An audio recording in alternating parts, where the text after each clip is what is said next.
बहू या नौकरानी। दोस्तों, आपको यह कहानी कुछ जानी पहचानी लग सकती है, क्योंकि यह कहानी एक ऐसी औरत की है जिसे उसके परिवार और पति के घर में ही किसी नौकरानी की तरह जीवन व्यतीत करना पड़ता है। जानी पहचानी इसलिए क्योंकि हमारे देश में यही कहानी हर दूसरी महिला की है। कनाडा में एक ब्यूटी प्रोडक्ट बनाने वाली कंपनी के लिए हेमंत काम करता था। हेमंत अपने देश अपने घर लौटकर काफी खुश था। एयरपोर्ट पर उतरते ही हेमंत की नजरें अपने परिवार वालों को खोजने में लगी। जल्द ही उसे अपनी माँ बाप, भाई भाभी, बड़ी बहन और खुद की 3 साल की बच्ची भी एयरपोर्ट पर खड़े नजर आई, लेकिन उसकी नजरें शोभा को खोज रही थी। वो सोचने लगा, ये शोभा मुझे मिलने क्यों नहीं आई, और ऊपर से उसने हमारी छोटी सी बच्ची को भी यहाँ भेज दिया। अश्विन एयरपोर्ट पे सबसे हंसी खुशी मिला। फिर उसने शोभा के बारे में पूछा तो उसकी दीदी बोल पड़ी, भाई वो घर पर ही है, तुम्हारे लिए खाना तैयार कर रही है।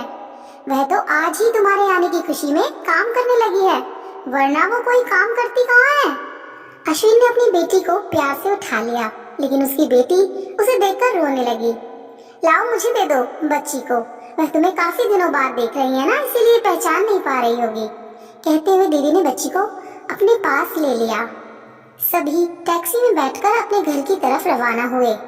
अश्विन अपने परिवार से मिलकर बहुत खुश था, लेकिन ये बात कि शोभा उसे एयरपोर्ट पर मिलने नहीं आई उसे काफी परेशान कर रही थी। वो सोचने लगा, क्या खाना बनाना इतना ज्यादा जरूरी था, मुझसे मिलने से भी ज्यादा, और वो भी तब जब मैं 4 साल बाद वापस आया हूँ। इन्हीं ख्यालों में घर तक का आधा रास्ता बीत गया। अब उसकी बच्ची उसे देखकर रो नहीं रही थी, इसीलिए अब अश्विन उसके साथ खेलने लगा।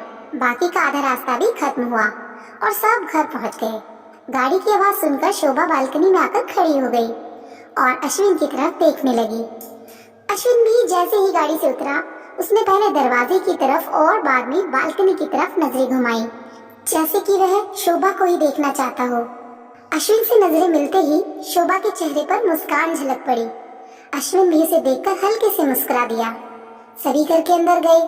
शोभा सबके लिए पानी लेकर आई और सभी को पानी देने के बाद फिर से किचन में चली गई चाय बनाने के लिए। थोड़ी देर तक सभी परिवार वालों से बातें करने के बाद अश्विन शोभा को बुलाने लगा। माँ ने उसे बीच में टोकते हुए कहा, रहने दो उसे किचन में, थोड़ा काम कर लेने दो, बाद में अपने आप आ जाएगी। तुम बैठो यहाँ मेरे पास, वैसे भी कहाँ ज्यादा काम करती है वह। अश्विन यही बात दूसरी बात शोभा के बारे में सुन रहा था। अब उसने सोचा कि मेरे परिवार वाले मुझसे झूठ थोड़ी बोलेंगे, हर दिन नहीं होता होगा इतना काम, आज उसे थोड़ा काम करने देते हैं, बाद में उसे बात कर लूंगा। अश्विन अपने परिवार वालों से बातचीत में मगन हो गया। एक के बाद एक रिश्तेदार पड़ोसी अश्विन को मिलने आते रहे और शोभा को किचन से बाहर निकलने का समय ही नहीं मिला। सभी के लिए चाय बनाना, नाश्ता बनाना, यही करते करते शाम हो गई। शाम होते होते अकेली शोभा इस बड़े से परिवार का खाना बनाने में जुट गई। 2 घंटे बाद सभी परिवार वाले खाना खाने के लिए डाइनिंग टेबल पर बैठे थे, सिवा शोभा के। अश्विन चाहता था कि शोभा भी उसके साथ बैठकर खाना खाए, लेकिन फिर माँ ने कहा, अगर वह भी खाना खाने बैठ जाएगी तो सबको परोसेगा कौन। सभी के खाना खाने के बाद शोभा ने अकेले खाना खाया। रात को सोने के वक्त अश्विन और शोभा अच्छे से मिल पाए। अश्विन शोभा के साथ काफी बातें करना चाहता था, लेकिन वह उसके चेहरे पर थकान और नींद अच्छे से देख सकता था, इसलिए उसने शोभा को परेशान न करने का फैसला किया और उसे सोने दिया। शोभा सोने ही वाली थी कि उसकी छोटी सी बेटी रोने लगी, तो शोभा तुरंत उठकर उसे दूध पिलाने के लिए चली गई। अश्विन कब सो गया उसे पता ही नहीं चला।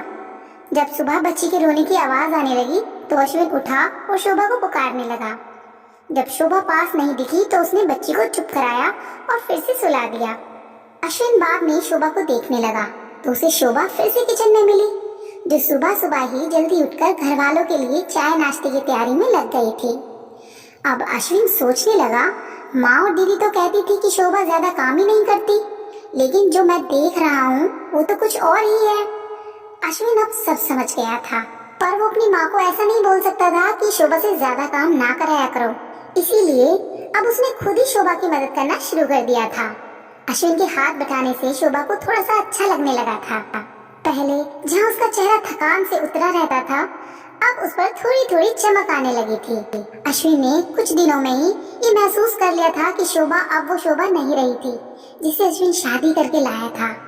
वो तो कोई और ही थी जो तोते की तरह बोलती थी, और ये शोभा तो बिल्कुल चुप है, गुमसुम है। ऐसा लगता है जैसे कि किसी के दबाव में हो, किसी डर की वजह से सहमी हुई हो। अश्विन शोभा को उसके काम में और ज्यादा मदद करने लगा। अश्विन का ऐसा व्यवहार अब घर वालों को खटकने लगा। घर के सभी बड़ों और उसकी दीदी ने मिलकर अश्विन को समझाया कि तुम अपनी बीवी की मदद करते हो, उससे हमें कोई एतराज नहीं है, लेकिन तुम्हें भी एक हद तक ही ऐसा करना चाहिए। जब तक कोई तुम्हें ऐसा करता ना देख रहा हो तब तक तो सब ठीक है, लेकिन जब कोई तुम्हें बीवी के होते हुए बर्तन धोते देखे तो वो अच्छा थोड़े ही ना लगता है। और सोचो, आगे चलकर शोभा को तुम्हारी हेल्प की आदत पड़ गई तो तुम्हारा अपना काम में ध्यान लगाना मुश्किल हो जाएगा। अश्विन हमेशा से ही अपने परिवार वालों की बात मानता था। जिस तरह से सबने अश्विन को समझाया था, अश्विन भी उनकी बातों में आ गया। अब अश्विन शोभा की मदद करने से कतराता था। कभी कभार वह बच्ची के लिए दूध गर्म कर लिया करता था, उससे ज्यादा कुछ नहीं। घर वालों ने अश्विन को विदेश जाने के लिए मना कर दिया और कहा कि यहीं रहकर कुछ काम कर लो। अश्विन ने अब घर से ही ब्यूटी प्रोडक्ट्स ऑनलाइन बेचना शुरू कर दिया। उसका परिवार भी बढ़ गया। अब उसे 2 बेटियां और 1 बेटा था। दोनों बेटियां स्कूल जाने लगी थी, लेकिन बेटा अभी भी छोटा था। जितना अश्विन कमाता था उतना सबके लिए काफी न था।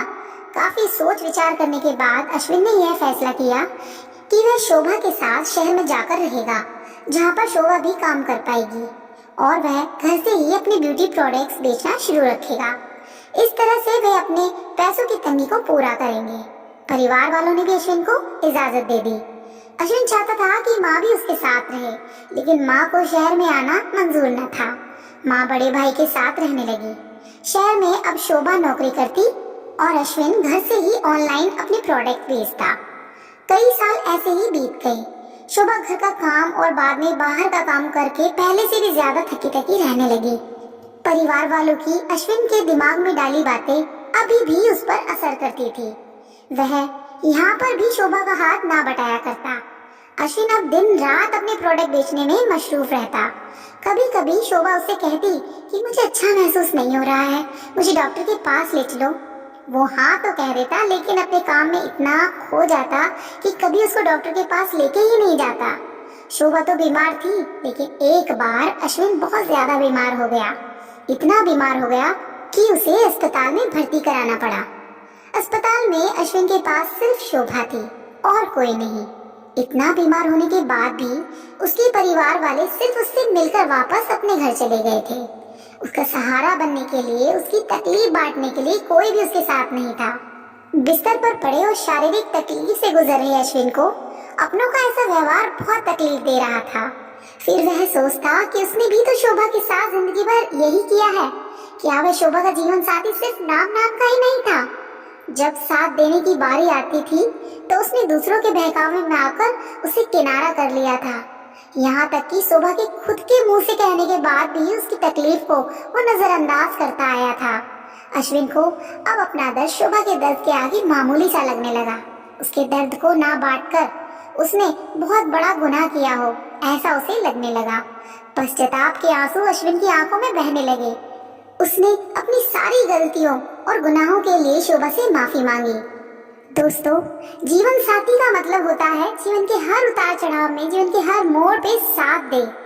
साथ होने और साथ देने में उतना ही फर्क होता है जितना सिर्फ वादा करने में और सचमुच वादा निभाने में होता है। दोस्तों, एक पत्नी की दर्द भरी कहानी पति के दृष्टिकोण से हमने बयां की।